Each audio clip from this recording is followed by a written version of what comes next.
দিন বাবা জেনে রেখে দেন। হে মুসলমান, একটুখানি শুনে রাখুন বাবা, আল্লাহর যারা নেক বান্দা হয় তাদের জবানের দোয়াটা আল্লাহর আরশে কবুল হয়ে যায়। তারা সাধারণ মানুষ নয়, অসাধারণ। যদি বলেন কেমন, ছোট্ট উদাহরণটা দিই। গতকালকে আমি জলসায় ছিলাম, কোথায় জানেন? ফরিদকাটি, কাটিয়াহাট চেনেন? বসিরহাট ব্রিজ পার হয়ে কাটিয়াহাট, কাটিয়াহাট থেকে কিছুটা ঢুকে ফরিদকাটি, ওখানে ছোট হুজুর পীর কেবলা রহমাতুল্লাহকে মুরিদের সঙ্গে দেখা। যখন জানলেন ছোট হুজুর কেবলার নাতি, আমাকে খুব সম্মান করতে লাগলেন, ভালোবাসতে লাগলেন। আলাদা করে একটা ঘরে নিয়ে গিয়ে বললেন, বাবাজি আপনাকে দেখে আমার একটু অন্যরকম অনুভূতি হচ্ছে, বলে তিনি কাঁদতে শুরু করে দিলেন। মানে আপনাকে দেখে আমার একটু অন্যরকম অনুভূতি হচ্ছে। কিরকম হচ্ছে আমি বলতে পারবো না, তো আপনার কাছে আমি দু একটা কথা শেয়ার করতে চাই, বলে কাঁদতে শুরু করলেন। দরজাটা লাগিয়ে দিলেন, বললেন আমি কাউকে বলি না, আমি তাই নাম বলছি না ওনার, যদি কেউ জানতে চান কথা বলিয়ে দিতে পারো। হে তরুণ যুবকেরা, এমন সময় ওই মানুষটি বলতে লাগলেন, এখন আমার বয়স কিছু কম বেশি, প্রায় 60 বছর। ছোট হুজুর পীর কেবলা যে জায়গায় আসতেন, আমার আম্মা জান বলতেন, বাবা ফুরফুরার হুজুর এসেছে, বাবা পীর সাহেব এসেছে, বাবা হুজুরের মতো হুজুর, যেখানে তিনি আসবেন সেখানে তুমি যাবে, তার বক্তব্য তুমি শুনবে বাবা। তখন আমার ছোট বয়স 14-15 বছর বয়স। আমি যেখানে হুজুর আসতেন সেখানে গিয়ে মায়ের কথা মতো ওয়াজ শুনতাম। একদিন আমি যখন যাবার সময় আমার মা বললেন, বাবু তুই যাচ্ছিস হুজুরের কাছ থেকে একটু পানি পড়া নিয়ে আসিস, পানি পড়া, একটু পানি পড়া নিয়ে আসিস। হে তরুণ যুবকেরা, হে আমার বন্ধুরা, অনেক দূরে দূরে যেতে হতো, এত ঘন ঘন জলসা তখন হতো না। গ্রামে, প্রত্যেক গ্রামে গ্রামে জলসা করার ক্ষমতা হতো না। এক জায়গায় জলসা হতো, দূর দূরান্ত থেকে মানুষ যেত সেখানে। বন্ধুরা আমার, তরুণ যুবকেরা, তখনকার যুগে রাতের বেলা অত লাইট টাইটের ব্যবস্থা ছিল না, হ্যাচাক লাইট, লণ্ঠন, হারিকেন এই সব নিয়ে লাঠি নিয়ে যেতে হতো, মাঠ ভেঙে ভেঙে একসঙ্গে দল বেঁধে যেতাম। হে তরুণ যুবকেরা, ওই মুরব্বী বাপজি আমার বলছেন, বাবাজি সে সময় যখন আমি গেলাম, তখন আমি বাড়ি থেকে কোনো কিছু পানি পড়া আনার জন্য পাত্র নিয়ে যেতে ভুলে গেলাম। দেখতে দেখতে সকাল হয়ে গেল, ওয়াজ শুনলাম, মনে পড়ে গেল আমার আম্মা জান বলেছিল পানি পড়া নিয়ে যেতে। আরে মাকে বড্ড ভালোবাসি, মায়ের কথা মতো চলি। পানি পড়া যদি না পাই, আবার কবে হুজুর আসবে জানি না, আবার কিভাবে পানি পড়া পাবো আমি জানি না। হে তরুণ যুবকেরা, মুরব্বী বাপজিটা কালকে আমাকে শোনাচ্ছে, আর ঝরঝর ঝরঝর করে তার চোখ দিয়ে পানিটা গড়িয়ে যাচ্ছে। বন্ধুরা আমার, তরুণ যুবকেরা আমার, বানানো কথা আমি বলছি না। যদি প্রয়োজন মনে করেন আমার সঙ্গে পার্সোনাল কন্ট্যাক্ট করবেন, আমি ফোন নাম্বার, জায়গা, ঠিকানা দিয়ে দেবো, কথা বলবেন, মিলিয়ে নেবেন। হে তরুণ যুবকেরা, বলছেন আমার তখন বয়স 14-15 বছর, বাচ্চা বয়স। এমন সময় আমি চিন্তা করলাম পানি পড়া তো নিয়ে যেতে হবে, মা বলেছে তাই যে কোনো ভাবেই নিয়ে যেতে হবে। তখন খেজুর গাছে ভাই আমার ওই হাঁড়ি বাঁধা হতো, খেজুরের রসের জন্য হাঁড়ি বাঁধা হতো। এমন সময় ফজরের সময় হুজুর ঘরেতে বসে আছে, একটা জলসা ওয়াজ করে হুজুর ঘরেতে বসে আছে, লোকে পানি পড়া, দোয়া, এটা ওটা, তাবিজ ইত্যাদি নিচ্ছে। সেই সময় আমি পেরেশান হয়ে গেলাম, কিভাবে পানি পড়ার জায়গাটা আমি গ্রহণ করব। আমার বয়স কিন্তু ছোট, আমি তো আর কাউকে বলতেও সাহস পাচ্ছি না, একটা বোতল দাও, তাই আমি চিন্তা করছি কিভাবে কি করব। এই মনে করে একটা খেজুর গাছে তাকিয়ে দেখলাম নতুন একটা ভাঁড় দেখা গেল। এই নতুন ভাঁড়টা দেখতে পেয়ে চারিদিকে এদিক ওদিক তাকিয়ে ভোরের সময় ফজরের সময় একেবারে একটু একটু আলোটা ফুটেছে, মানুষজন তেমন সেখানে নাই। আমি টুকটুক করে উঠে পড়ে ওই খেজুর গাছ থেকে ভাই আমার নতুন চকচকে মাটির ভাঁড়টা পেরে নিলাম। মাটির ভাঁড়টা পেরে নিয়ে ভালো করে একটু রস টস যা লেগে আছে ধোয়াধুই করে ফেললাম। ধোয়াধুই করে ওতে ভালো ফ্রেশ পানি কল থেকে টিপে নিয়ে আমি ছোট মানুষ 12-14 বছর বয়স হুজুরের সামনে গিয়ে আর 5টা বোতলের কাছে রেখে দিলাম। চুপ করে দাঁড়িয়ে রইলাম। ওরই মাঝখানে হুজুর বলছে, বাবা এই ভাতটা কার গো? আমি থতমত খেয়ে আস্তে আস্তে বলছি, হুজুর আমার। এই ভাতটা কোথা থেকে এনেছো বাবা? কোথা থেকে এনেছো ভাতটা? হুজুরের সামনে তো আর মিথ্যা কথা বলার আমার ক্ষমতা নাই। বললাম, হুজুর বেয়াদবি নেবেন না, ভাতটা আমি খেজুর গাছ থেকে খুলে নিয়ে চলে এসেছি। কেন বাবা এমন কাজ করলে কেন? হ্যাঁ, পরের জিনিস কেন নিয়ে এলে? এই পানি পড়া তোমার কাজে লাগবে না বাবা। মনটা আমার খারাপ হয়ে গেল। সব খুলে বললাম, হুজুর আমাকে মা বলেছিল যখন যাবি মনে করে একটু পানি পড়া আনিস। আসার সময় আমি কিছু আনতে ভুলে গেছি। আমি বাচ্চা মানুষ, কারোর কাছ থেকে জোগাড় করতেও পারিনি। তাই মায়ের কথা মতো আপনি কবে আসবেন, পানি পড়া একটু নিতেই হবে। এই মনে করে আমি কি করব ঠিক না করতে পড়ে খেজুর গাছ থেকে নতুন ভাঁড় পেয়েছি, খুলে নিয়েছি। হে তরুণ যুবকেরা, আল্লাহর ওলি হওয়া যেমন তেমন ব্যাপার নয়, অত সহজ ব্যাপার নয়। শুধু তো ওলিদের কারামত শুনেছেন, নারে তাকবীর আল্লাহু আকবার দিয়েছেন। ওলি হতে গেলে কি করতে হয় শুনে রেখে দেন। সেই সময় আমি বাচ্চা মানুষ, ছোট্ট মানুষ, বাবাজি আমাকে হুজুর বললেন, বাবা ছেলে তোমার মা যখন চেয়েছে, তুমি বড় আশা করে যখন এসেছো, আমি তোমাকে ফিরাবো না। তবে এই পানি পড়া তখনই কাজ হবে যখন তুমি এই পাত্র থেকে পানি পড়াটা নিয়ে গিয়ে তোমার বাড়িতে যাবে। তোমার বাড়িতে গিয়ে কোনো পাত্রে ঢেলে দিয়ে এই পাত্রটা, এই মাটির হাঁড়িটা নিয়ে গিয়ে আবার ওই খেজুর গাছে যেমন ভাবে বাঁধা ছিল তেমন বেঁধে দেবে। যদি এটা তুমি করতে পারো তবে তোমার পানি পড়ায় কাজ হবে। তুমি যে মানুষের না বলে নিয়ে এসেছো, অন্যায় করেছো, তবে কিছুটা তোমার অন্যায় ক্ষমা হবে, মার্সি হবে যদি আবার গিয়ে বেঁধে দিতে পারো। তো সেই কথা শোনার পরে বাবাজি আমি কিন্তু গিয়ে বাড়িতে ঠিক ওইভাবে যেমন হুজুর বললেন ওইভাবে গিয়ে বাড়িতে পানিটা রেখে দিয়ে ওই পাত্র আবার নিয়ে খেজুর গাছে বেঁধে দিয়ে তবে আমার শান্তি হয়। তখন ছোট মানুষ, আমাকে কিন্তু 2-3 বার 3-4 কিলোমিটার হাঁটাহাঁটি করতে হয়েছিল, কিন্তু তারপর আমি হুজুরের কথার অবাধ্য হয়নি। হুজুর বুঝিয়ে দিয়েছিলেন যে কারো জিনিস না বলে হাত দেওয়া চলবে না। তারপর থেকে আমি আর কখনো এমন কাজ করিনি। বাবাজি আল্লাহর ওলি যারা হন তারা মানুষের হকটাকে কিভাবে মেনে চলতে হয়, মানুষের হক যাতে নষ্ট না হয় তার জন্য কিভাবে খেয়াল রাখতে হয়, তবে তারা আল্লাহর ওলি হন। অত সহজ নয়। আমরা দুধটা জানি, দুধ থেকে যে দই হয়, দুধ থেকে যে ঘি হয়, দুধ থেকে যে ছানা হয়, দুধ থেকে যে মাখন হয়, এটা নিয়ে কজন ভাবি? আমরা দুধটা নিয়ে ভাবি। আমরা এলমে জাহেরি নিয়ে ভাবি, এলমে বাতিনি নিয়ে চিন্তা করি না। বন্ধুরা আমার, যে এলমে বাতিনি এলেমের দ্বারাই আপনার আমার নবী ডোবা সূর্যকে আসরের জায়গায় ফিরিয়ে দিয়েছিলেন। আপনার আমার নবী আঙ্গুলের ইশারায় আকাশের চাঁদকে দুখানা করেছিলেন। এগুলো কোন এলেম? এগুলো হলো এলমে বাতিনি, এগুলো হলো আল্লাহ প্রদত্ত এলেম, এগুলো হলো আল্লাহ প্রদত্ত ক্ষমতা। সেই জ্ঞানের দ্বারা আল্লাহর নবীকে আল্লাহ সেই ক্ষমতা দিয়েছিলেন।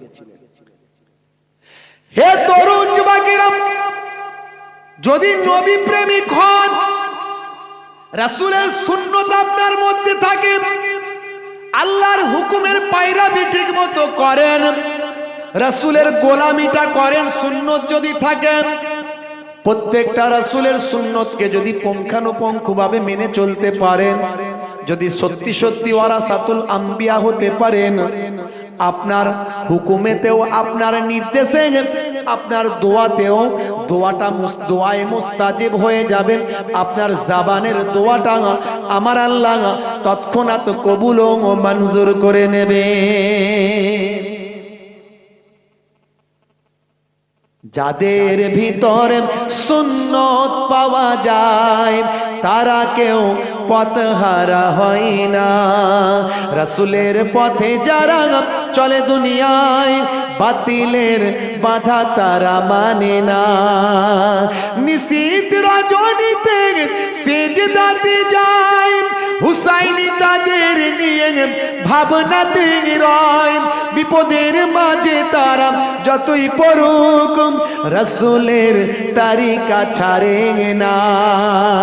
যাদের ভিতরে সুন্নত পাওয়া যায় তারা কেউ পথহারা হয় না। জোরে হবে না, জোরে হবে না। বাবা কুতুবউদ্দিন, পানিতে তো ওরা নামতে দেবে না গো, পানিতে ওরা নামতে দেবে না, হাত মুখ ধুতে দেবে না। যেটুকু পানি লাগবে শেষ পানিটা তুলে নাও বাবা, যাও গিয়ে শেষ পানিটা তুলে।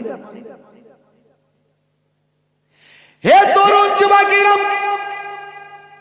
পীরের কথা শুনে মুরিদ হযরতে কুতুবউদ্দিন বখতিয়ার কাকি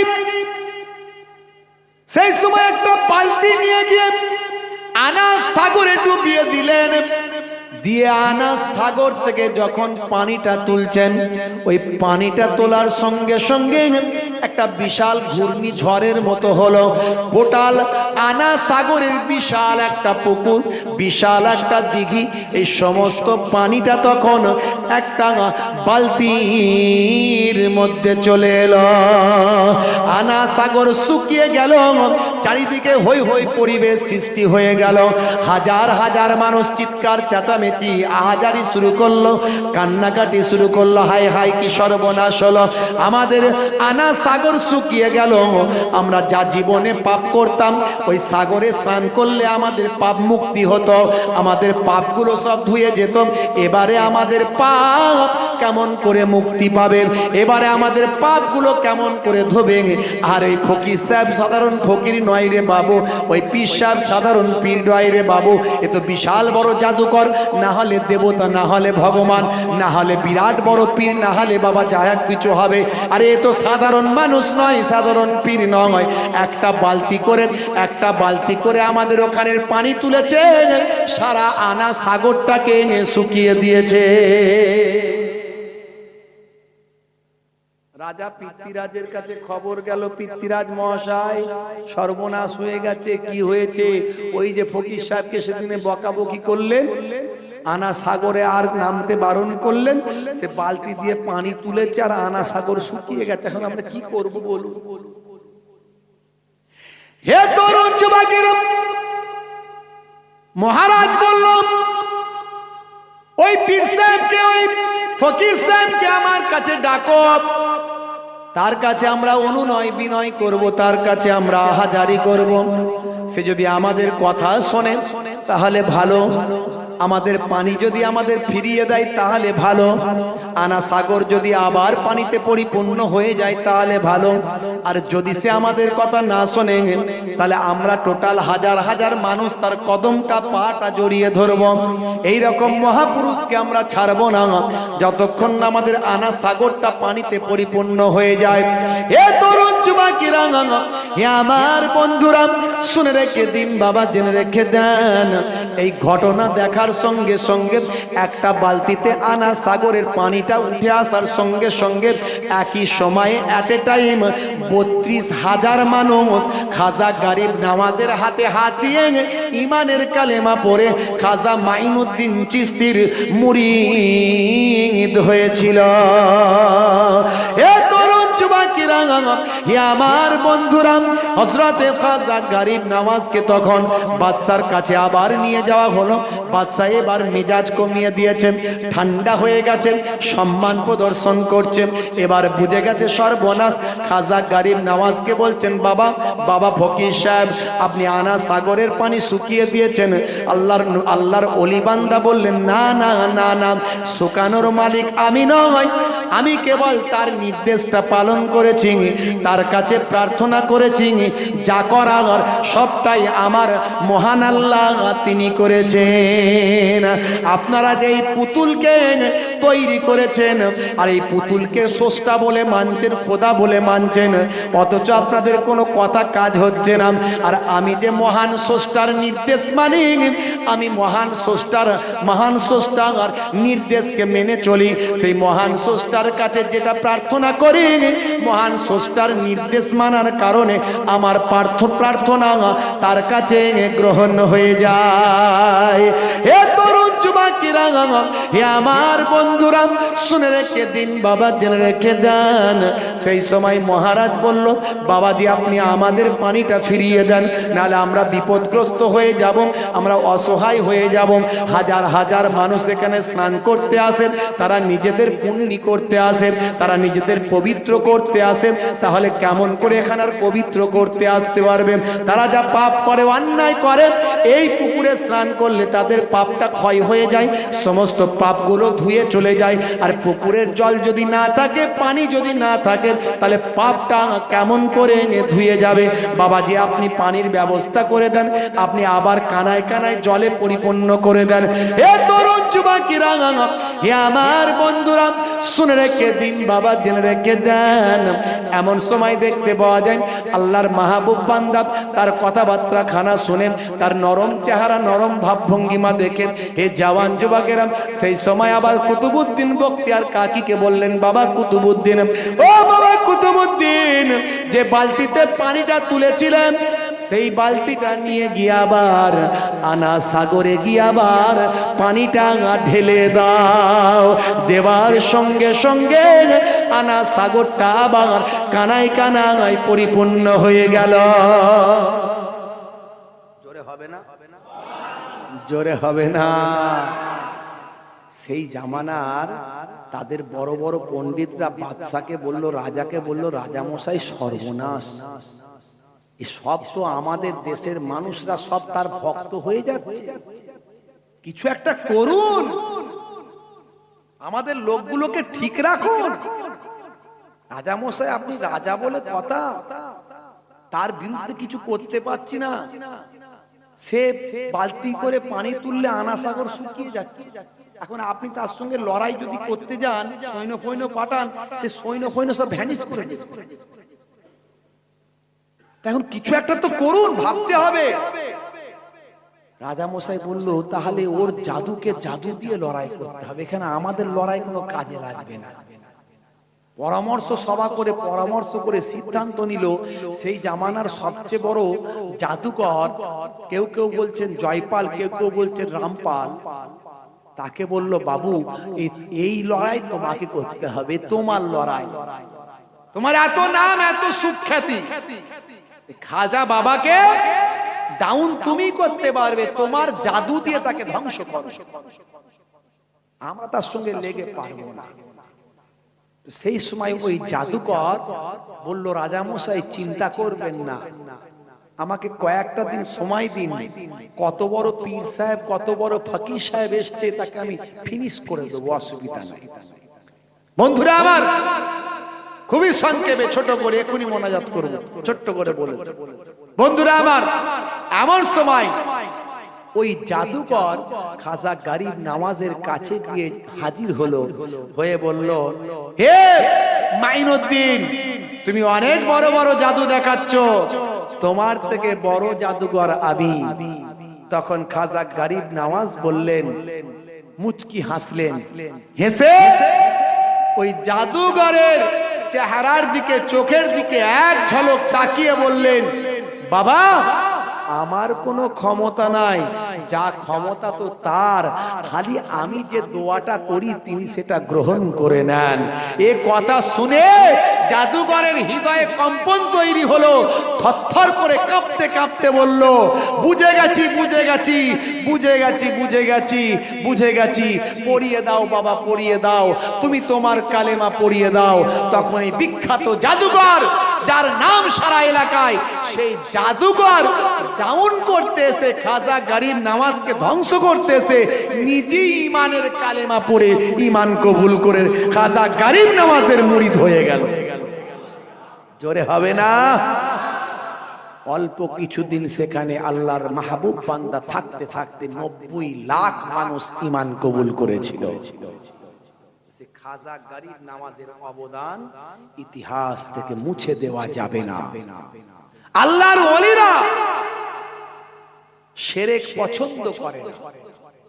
অনেক মাজার কেন্দ্রিক শিরক হয়, ইনকামের ব্যবসা, লুটের ব্যবসা, ভণ্ডামি, যা ইসলাম কখনো মেনে নিতে পারে না।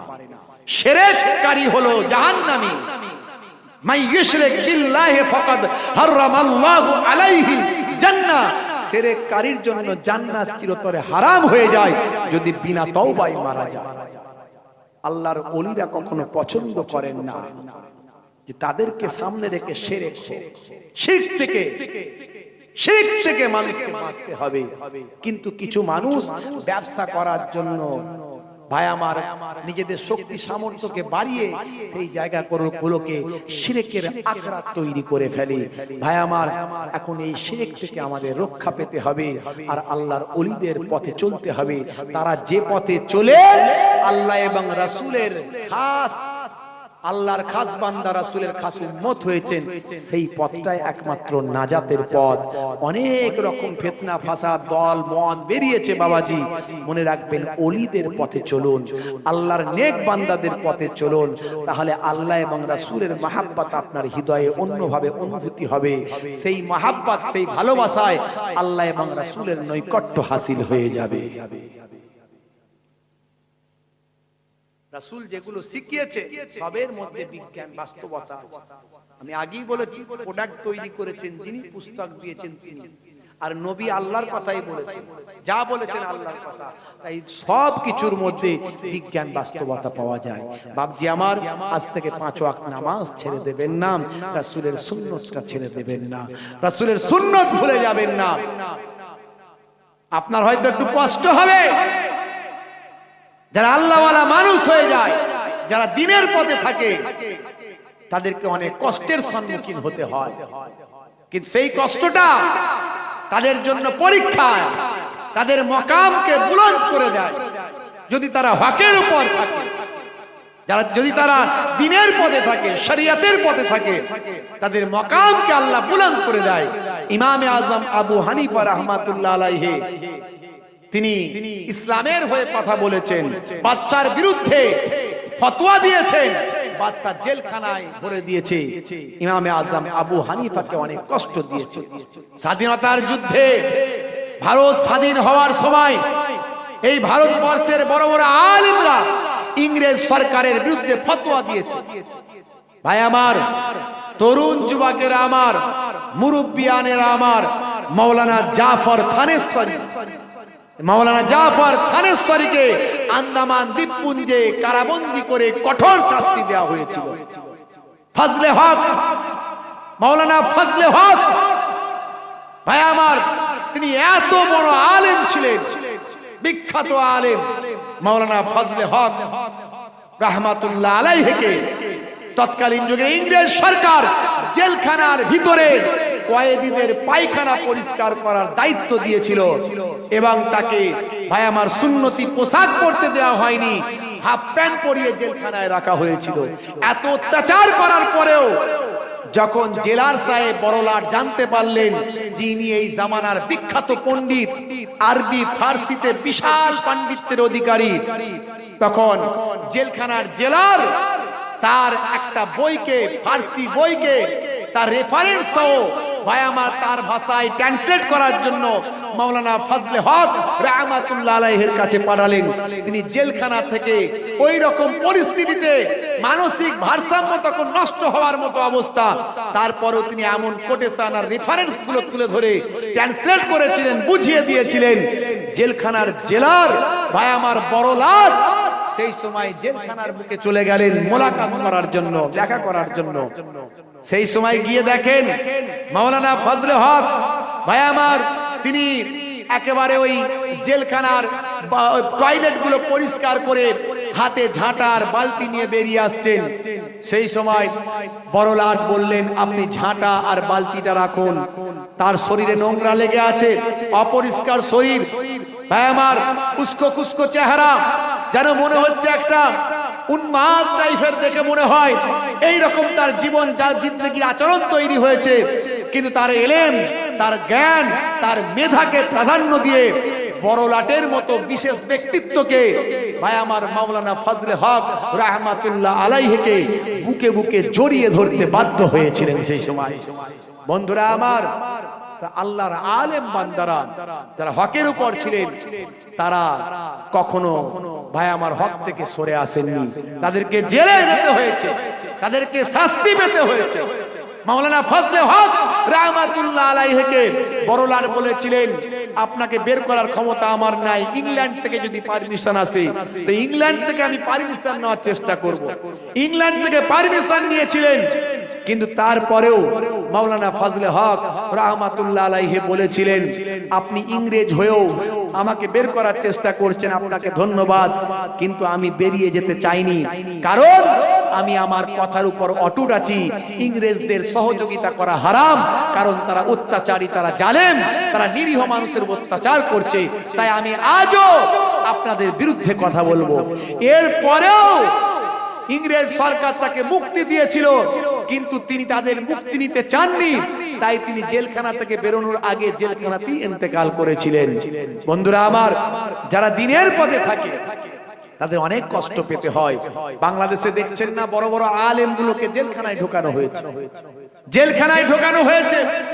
কত বড় বড় আলেম, অনেকে অনেক অন্য আকীদার থাকতে পারে, কিন্তু মৌলিক বিষয়ে সকলের মিল এক। সমস্ত আলেম ওলামাদের মৌলিক বিষয়গুলোই তারা এক, যদি আলেম হয়। আর না হলে ওই দুই একটা আমাদের দেশে বক্তা বেরিয়েছে, দেখবেন তারা সব শায়েখ সেজে ঘুরে বেড়াচ্ছে। কে আগে রাজমিস্ত্রি ছিল, এখন শায়েখ হয়েছে। কে আগে মোবাইল রিপেয়ারিং করতো, সে এখন শায়েখ হয়েছে। এরা ভণ্ড, এদের কোনো মূল্য নাই। কারণ মাদ্রাসায় না পড়াশোনা করলে আলেম হওয়া যায় না। আর যদি বলেন ফেসবুক থেকে পণ্ডিত হয়ে যাব, মাওলানা হয়ে যাব, তাহলে আমি বলবো আলিয়া ইউনিভার্সিটি রাখার দরকার নাই, ভেঙে দাও। আলিয়া মাদ্রাসা ভেঙে দাও, কায়রো ইউনিভার্সিটি ভেঙে দাও, জামে আজহার ভেঙে দাও, নাদওয়াতুল উলামা ভেঙে দাও, দারুল উলুম দেওবান ভেঙে দাও, ফুরফুরা টাইটেল মাদ্রাসা, ফাতিহা সিনিয়র মাদ্রাসা ভেঙে দাও। তাহলে মাদ্রাসাগুলো রাখার দরকার নাই। আর মাদ্রাসা যদি থাকে, মাদ্রাসা থেকে পড়ে ডিগ্রি অর্জন করে আলেম হলেই তবে তাকে আলেম বলা হবে। আর যদি মাদ্রাসায় না পড়ে, সে কখনো আলেম হতে পারে না। তার কথায় কথায়, লাইনে লাইনে ভুল থাকবে। বন্ধুরা আমার, তরুণ যুবকেরা আমার, আজকে বাংলাদেশে কত বড় বড় আলেমদের তারা হক কথা বলেছে, তাদের জেল খাটতে হয়েছে। কিছু আলেমদের তারা মুক্তি দিয়েছে। কয়েকদিন আগে রফিকুল ইসলাম মাদানিকে মুক্তি দিয়েছে, আবার কয়েকদিন আগে আমির হামজা সাহেবকে মুক্তি দিয়েছে। হতে পারে তাদের আকীদাগত সমস্যা কিছু তেমন আমাদের সঙ্গে পার্থক্য থাকতে পারে, কিন্তু মৌলিক বিষয় সব আমাদের এক, মনে রাখবেন তরুণ যুবকেরা আমার। তাই বিভিন্ন বিষয় নিয়ে পার্থক্য থাকলেও মৌলিক বিষয় এক যখন, আমরা কেন নিজেদের মধ্যে মনোমালিন্য করব? মুসলমান এক মুসলমানকে ভালোবাসুন, আলেমদের সম্মান করুন, ভাই ভাইকে ভালোবাসুন, হিন্দু ভাইদের ভালোবাসুন, খ্রিস্টান জৈন বৌদ্ধদের ভালোবাসুন, সারা পৃথিবীর মানুষকে ভালোবাসুন, সারা পৃথিবীর মানুষের কাছে রাসূলের আদর্শকে ছড়িয়ে দিন। আমি এই আবেদন রেখে ক্ষুদ্র বক্তব্য এখানে শেষ করব। প্রত্যেকে 3 বার সূরা ফাতিহা, আলহামদুলিল্লাহ শরীফ, 3 বার সূরা ইখলাস, কুল হুয়াল্লাহু শরীফ, 3 বার দরুদ পাক তেলাওয়াত করেন। আখির মোনাজাত করা হবে। অনেক রাত হয়ে গেছে, তেলাওয়াত করতে থাকুন, মোনাজাত হবে। আউযুবিল্লাহি